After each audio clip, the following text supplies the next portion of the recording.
America is the largest wheat exporting nation in the world, but currently the biggest hurdle is not abroad, but right here in our nation's capital.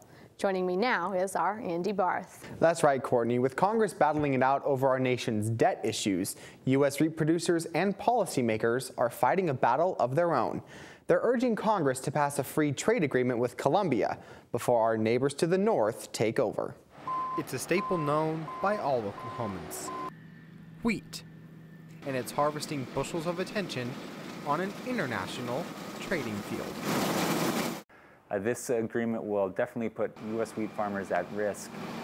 Shannon Schlecht is the director of policy for the U.S. Wheat Associates and says a free trade agreement between Canada and the South American country of Colombia could put U.S. growers at an economic disadvantage.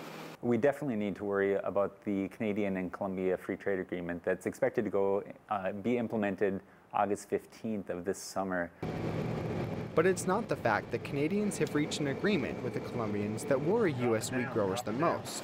It's that in our own nation's capital, federal lawmakers have been slow to reach a similar accord, putting U.S. wheat in a global sales disadvantage. Free trade agreements are important because they do allow us to compete on a level playing field. We've seen many successes from free trade agreements that have been implemented.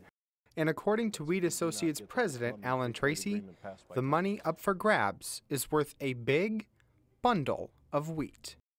Right now we have in the range of 70% of their market. It could fall to well under half that. We could easily lose $100 million a year from U.S. farmers' pockets if we do not get the Colombian Free Trade Agreement passed by Congress.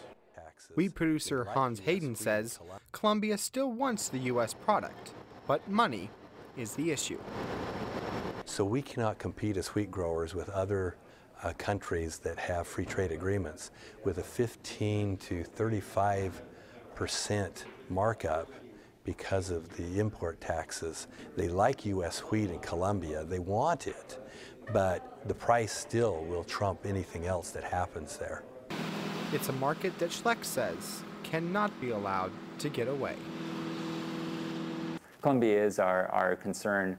It needs to be done. It needed to be done yesterday. It needs to be done today. It needs to be done as soon as possible to keep U.S. wheat farmers competing on a fair and level playing field.